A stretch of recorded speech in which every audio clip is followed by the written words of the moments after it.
Hello, ladies and gentlemen. My name is Kurt, and welcome back to Far Lands or Bust. I had to very quickly shut down. There's like a big knob. My speakers. I realized I'd left my speakers on and was getting a weird echo.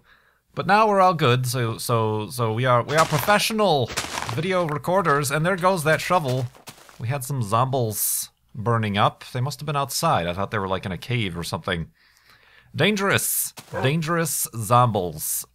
Get rid of these things and then fill in the doorway to the hidey hole. Grab Wolfie. Okay, yeah, now I remember. That was there's a skeleton spawner over there.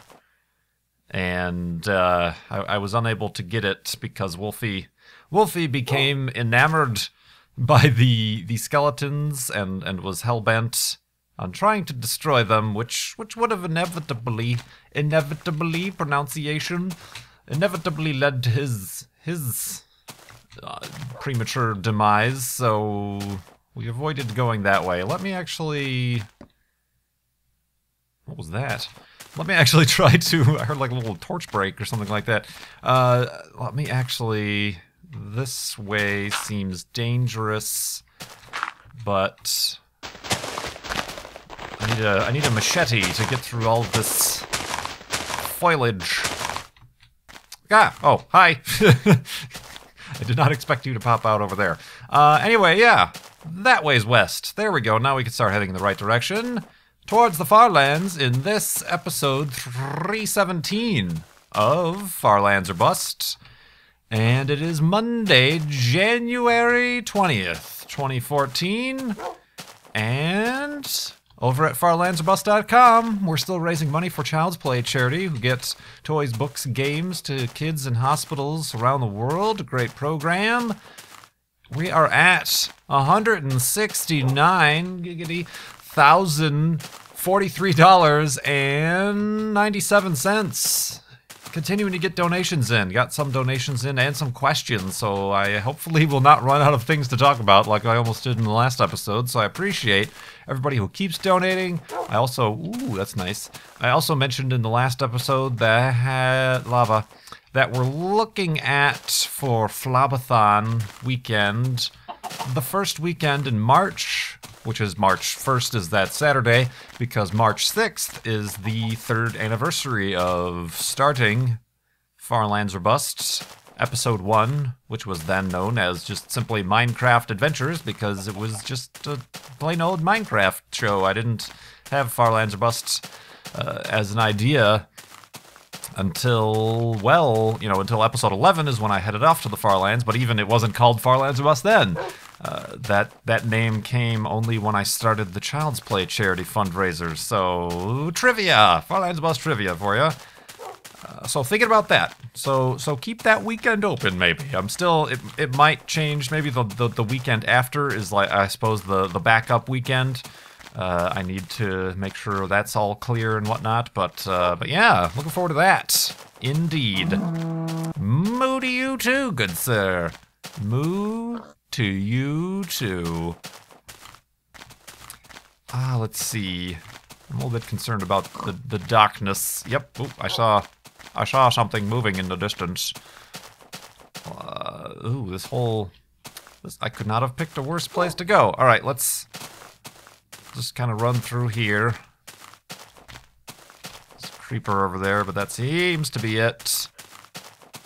And some cows on the lookout. They're like meerkats looking out for predators. Ooh, we got some varying terrain going on here. Alright, now we can start moving on and making some progress. Indeed. Where else do I want to go? Oh, I talked briefly about cars and things in the last episode. So I do appreciate... I knew I was going to get responses. Yeah, do this, do that, or the other. And the consensus appears to be that, yes, indeed, my original assessment that Subaru makes a good car is a good idea. I was mentioning the Impreza hatchback. I don't know why like I said, I don't know why I'm stuck on hatchbacks, but those are interesting to me, and I'll have to check those out eventually. and see if that is in my future or not. Other people mentioned the Outback, which is the full-size wagon, I suppose, and that they're pricier, obviously, and they come in more powerful options. There's a V6, or not a V6. What is that called? An H6, because it's a Boxster engine. That's available with that. Those are obviously more expensive, and I'm not sure if that would be too much car for little old me. But that's always an option. I know those are built in America here, I think, in the plant in Indiana, versus the Imprezas are made in Japan. Not that that's like a huge deal for me or anything like that, but that's always something to keep in mind, I guess. So who knows? We will find out. It will be a long journey, and perhaps, as I've said in the past, perhaps 2014 might not be a new car year. It just depends on what other things I have going on and my fortitude in being able to make such a large purchase and dealing with the car buying experience. That's something I would like to avoid, but it's unavoidable.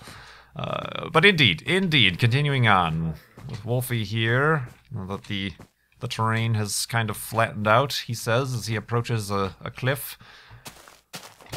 Careful, Wolfie! I do have some space news.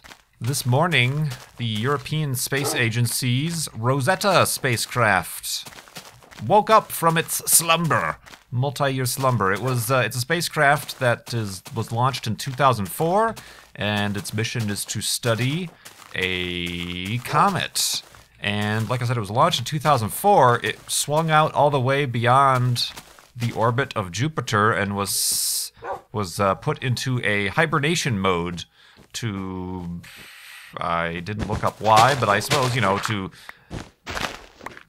to preserve its computers and its power and whatnot. And it was in that mode for 31 months. And then it had kind of like an internal alarm clock, and this was all automated and everything, so we had to wait, or they, I suppose, we, as if I'm involved, had to wait for the spacecraft to wake up and send a signal, and they were looking for that signal this morning, the 20th. And after a little bit of a delay, they finally got the signal, so it was a big milestone. It's happened before where you wait for a spacecraft signal and it never comes because the thing never wakes up, or there was some sort of problem, but Rosetta woke up, and there's more checks and whatnot, but it's kind of the next step or some maneuvers to set it on its course towards Comet 67P Churyumov-Gerasimenko. That's the name of the comet, and it's going to make that rendezvous this August 2014, and it's going to actually get into orbit. It's going to be the first spacecraft to get into orbit around a comet. Other comet exploration spacecraft merely have done flybys, like Deep Impact. What was the one that gathered the comet dust? I forgot what that one was called. It had the aerogel that actually captured, it went through the comet's tail and captured particles. I forgot what that one was called, but other spacecraft have made flybys, but this is the first that's actually going to put itself into orbit around the comet, and it actually also has a lander. It's going to put a lander on the surface of the nucleus of this comet, and we're looking to find out. The comets come from deep out in the early stages of the solar system's formation, so you can learn a lot about what particles and what elements existed, and the origins of perhaps our solar system and perhaps life on our solar system. So that's very interesting.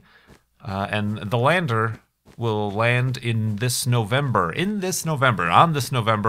Like I said, the spacecraft will get to the comet in August. So very cool space news.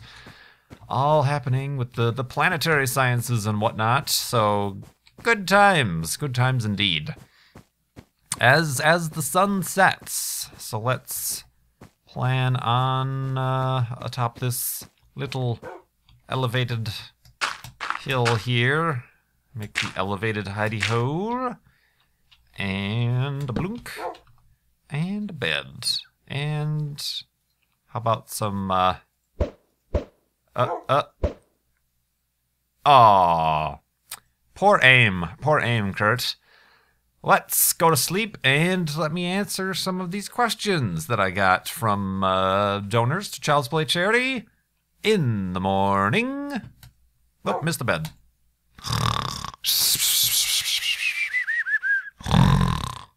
And a comet Churimunkov Juraminskonis.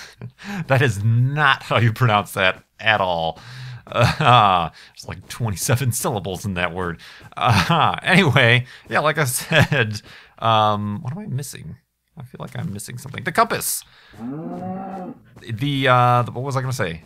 The questions. Yeah, when you donate to Child's Play Charity at farlandsbus.com, you get a little comment box. If you ask a question in there, I may answer it.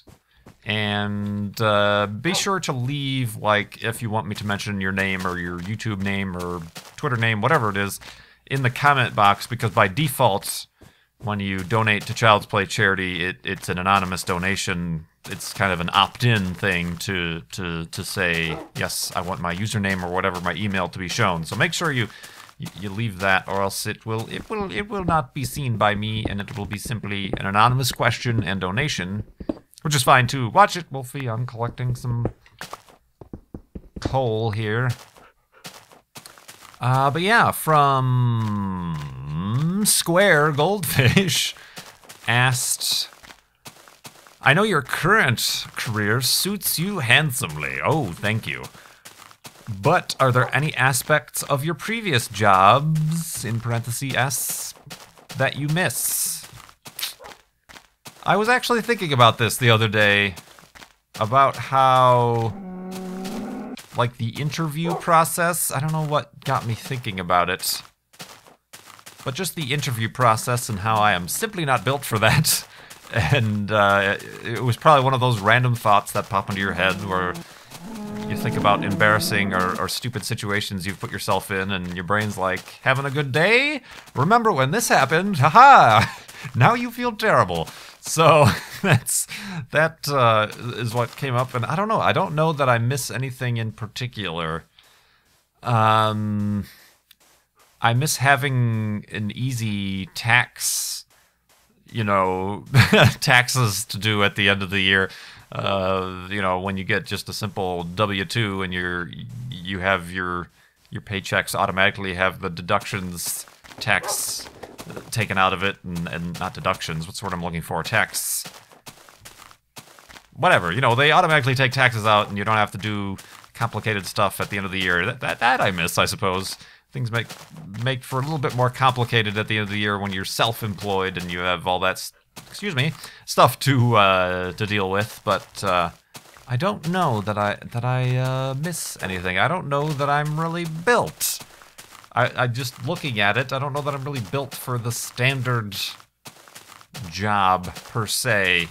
And I've said this before, and I've mentioned, we've had conversations with other YouTubers and things, is we don't know what the heck we're gonna do if and when this YouTube thing ever stops being possible for full-time employment. It's going to be a very sad and frustrating day. And that's probably why we tend to freak out quite a bit when there's changes to the YouTube system, or we get scared about the copyright content ID kerfuffle. So that explains why maybe we tend to take these things a bit more seriously than others might.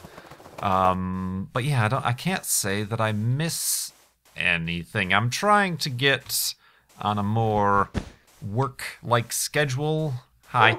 Woof. Lately, I suppose being forced to get up at a certain time and have a normal schedule is a good thing.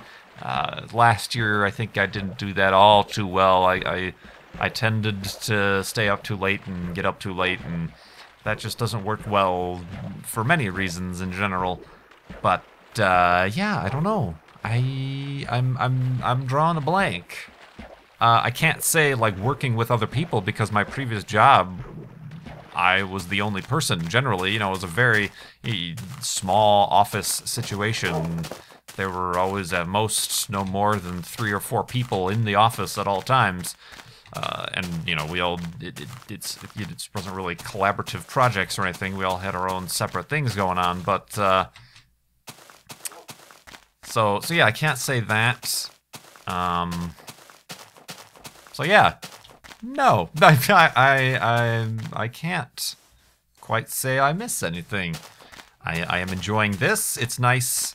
And even, in school and stuff, I always felt I did a lot better with high projects that were self-driven or self-motivated versus group projects or kind of projects that were forced upon you and there was a one way and only one way to find the solution and, So I believe this whole self-employment gig works out well for old Kurt J. Mac.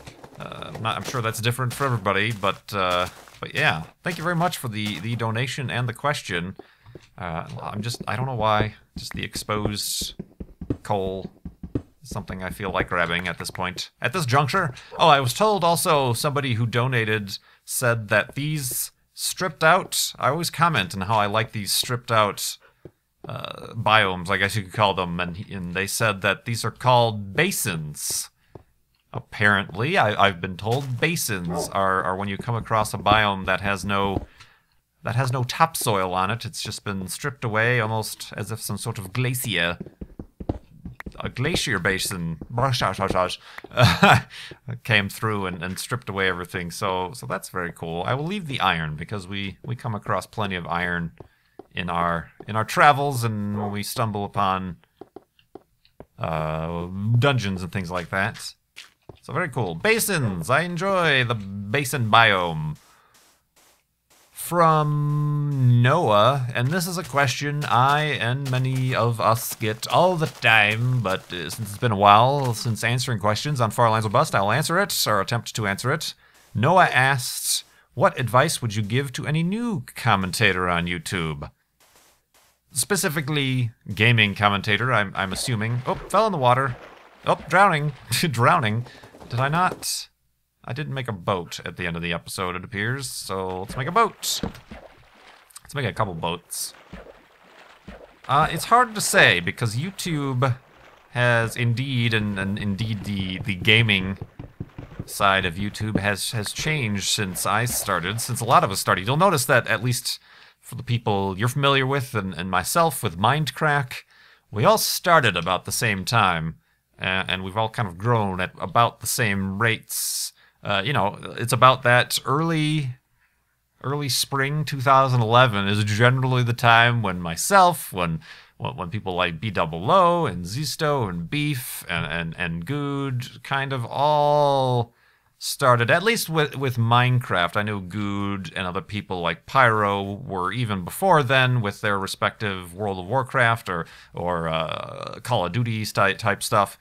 But at least with Minecraft, and when kind of the big surge of YouTube gaming stuff happened around 2011, early 2011.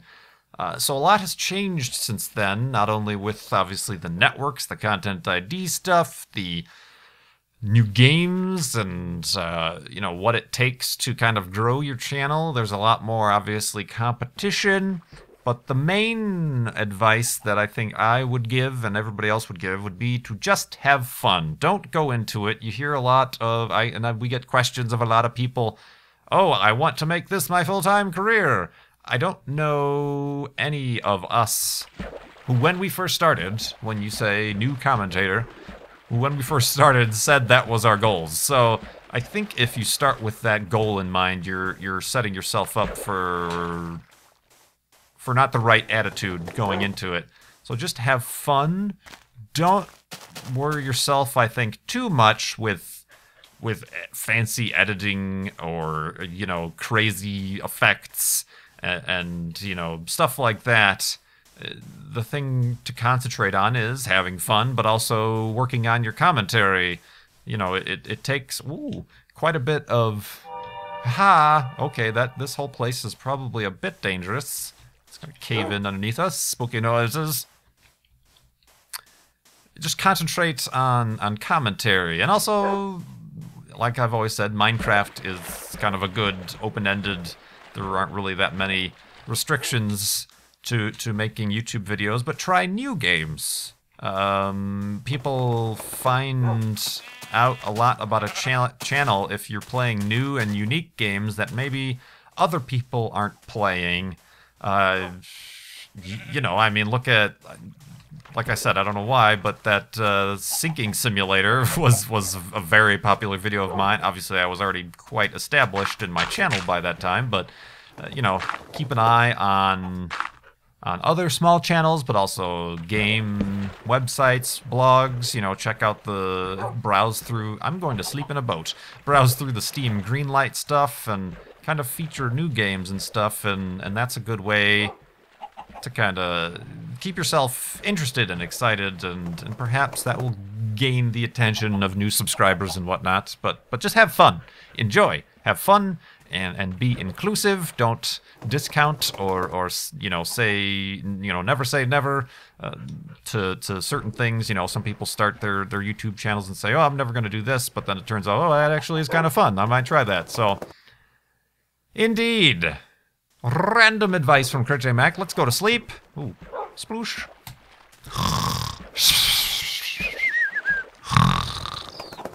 And a splooshness. Right, Wolfie? Ooh, ow! This is not a safe distance to fall into water, apparently.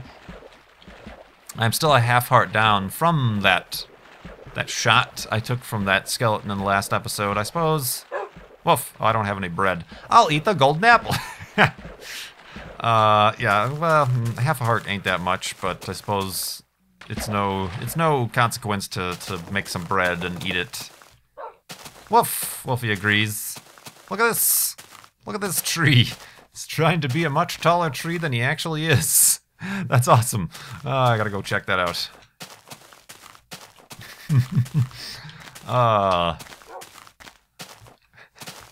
Good times. Good times, tree. Well done. You have reached for the clouds and fell short a little bit, but that is quite the impressive setup you have there. Bloop. Oh, no, we lost it. What else? What else? What else? I feel like I've answered this question recently, but Kent Dev asked a while ago, actually. This is an older comment. You haven't died so far in your journey. I was wondering, what were some of your closest calls?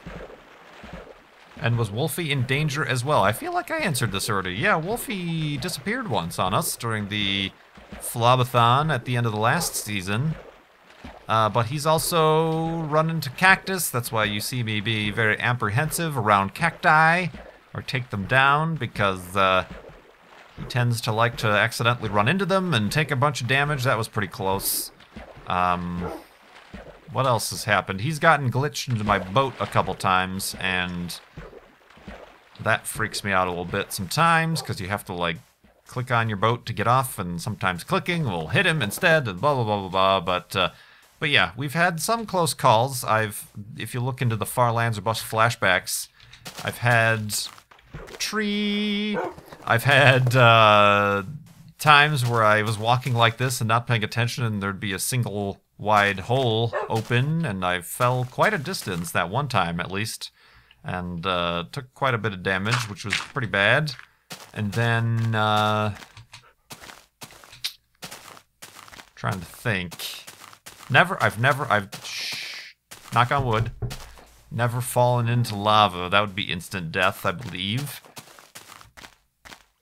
So yeah, it's pretty much fall damage. I rarely come into contact with mobs. I think that was the first mob damage. Oh, you can still see the tree from way over here.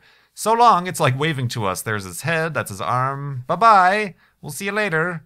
Well, actually, we won't. We will never see you again. Maybe I should watch where I'm walking. I'm waiting for it to blink out of the fog distance. Blink out, I say, tree. This tree will not give up. There it goes. Now it's gone forever. We will never see it again. So yeah, I feel like that skeleton hit was the first bit of mob damage I've taken in a while. There was that one time we got double creeper exploded. That took us down to like 3.5 hearts or something like that. So yeah, definitely close calls, but in this entire Minecraft world, I have not died. So that is kind of a nice streak to be keeping up. I think the biggest thing that would happen would be losing these items. Because if I were to die, I would go back and spawn at my previous bed, which is what that mechanic is all about, for those who don't play Minecraft, perhaps. I think the very, very worst that could happen is if I wake up and leave a hidey hole and a creeper falls in and kills both me and my bed. That would be bad. I'm fairly certain I could take a direct creeper blast with the armor that I have. I think. There's no blocking, you know, no amount of blocking or anything would help in that situation, but I think I could take a direct creeper blast, so that is a little bit less of a worry, but once, if it did break my bed, I would be extremely hesitant to take any more chances, and I would probably wait around until nighttime to be able to reset my spawn point again, just because we don't want to die and then head all the way back to our spawn. That would be terrible. So yeah, that was Kent Dev. Thank you very much for that question. Perhaps I already answered, so double question answer. Let's see. These are, actually, I'm looking down. These are really old. I have not updated the notes in a while. Woof. Where are we at? About midday. Bling, blong, blong, bling. Boop. Oh, there's a nice place that we missed and we'll never see again. Yeah, that's kind of... Oh, no, I'll talk about that in Minecraft. Never mind. I don't know. It's kind of one of the things... this isn't what I was going to talk about, but one of the things that I enjoy about Farlands of Bust is that it is a very... In traveling in one direction, and the fact that this is a randomly generated world and whatnot, is that we see these cool things like this, perhaps, and we kind of pass by them. So it's kind of, obviously you can go back and rewatch the video over and over and over again, but for those of you who are keeping up with the travels in real time, it's, you know, we will never see that exact structure again. It's poetic, I suppose, but also just kind of a neat little, aspect of Minecraft and the series Farlands of Bust. And hold on, I should probably get Wolfie to spawn. It's been a little bit. Right? Uh-oh. Nope, there he is. Ooh, watch the edge there. I mean, you know, even silly little stuff like that etho face I found in the wall. When was that? That was a while ago. The really derpy looking etho face. Never see that again, so... People always suggest, oh, you should walk back once you reach the Farlands. I don't think they realize how far away the Farlands are. We'll use these sticks for... Torches, torches, torches. Sentimental music. How am I on resources? Alright. Yeah. I've officially run out of things to say. Bling. And I've actually, well, maybe I shouldn't, but I've been thinking about this a lot because there might be something coming up in as far as just Farlands or Busts. Happy Pig, that got me thinking about all of the things that have happened in the past and nostalgia and stuff like that. I'll let you know, but I've been working with someone on perhaps a cool little thing about Farlands of Bust. Like I said, I don't want to say too much. It might not even happen. But it's not a big deal. I'm in dodging the topic, I'm making it a bigger deal than it is. Seriously, it's not a big deal. Indeed. Indeed. Alright, the sun's setting. I think I've blabbled on long enough.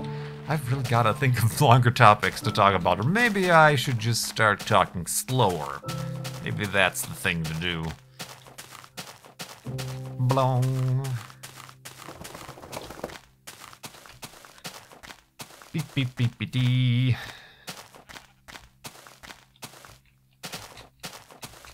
Woof.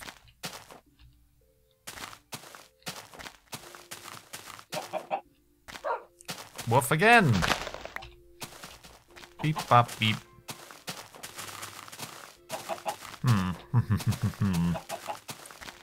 Dead air. That's another problem. Hold on, let me actually say that. I always feel like I do have to keep talking. I don't know why. It's the, it's the need to fill the dead air, I suppose. Because this is kind of, I've always said, like a podcast vloggy type thing, but I suppose I don't always have to fill the dead air, do I? It's a little bit refreshing to just kind of walk through and enjoy the landscape. It also keeps me on point. I do find sometimes that I start talking about a topic, and I feel like that happened when I was talking about... Careful, Wolfie! What was that? You alright? I feel like you might have glitched into a block there or something. When I was talking about Content ID, I had like a long list of notes and topics and points I wanted to hit on, and I felt like I had to jam it all in because I didn't want to make an entire episode, and I forgot some things, and I feel bad. There were some good points that I wanted to make that I missed, and perhaps New Year's resolution: take some pauses and enjoy the journey here. Let's this is a little bit of a clearing over here. Maybe this is a good place to make a hidey hole. Woof! Getting dark, getting dark. You know what? Whoops! Yoink. Let's build a hidey hole, shall we? 1, 2, 3. Have a seat, Wolfie. Is that right? 1, 2, 3. Yeah. This is ill-advised, I think. Because... I think can't... Oh yeah, this is like a very bad idea, I think, actually, isn't it? Yeah, this is a bad idea. Let's, change my mind! Wolfie? Oh god, things are getting dark. Yeah, you... Watch the entrance. Yeah, that was a bad idea, because, if a mob can spawn within, like, 2 blocks of your bed, it will spawn. Alright, let's just do that. It will spawn, and by making the place like that, I was leaving open the possibility for that. So, on second thought, let's not build the hidey hole, and let's actually dig a hidey... Whoop, no. Not that deep. Dig the hidey hole here. Oh, so dark.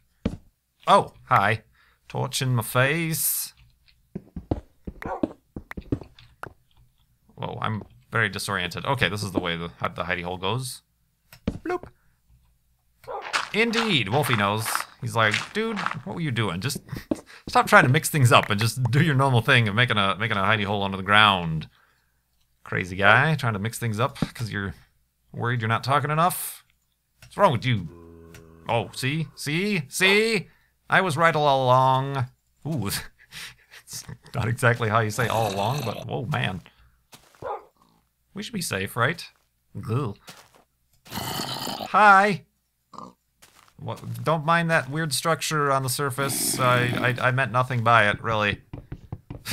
Anyway, thank you for watching this episode 317 of Farlands or Bust. Keep donating at farlandsorbust.com to Child's Play Charity and leaving questions in the comments section of that donation box.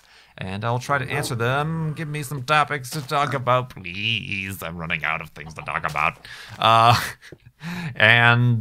Looking forward to more Farlands or Bust this week and up until Flobathon. In March, perhaps, probably, most definitely, yeah, but keep an open mind. All right? My name is Kurt. Thanks so much for watching. I will see you next time.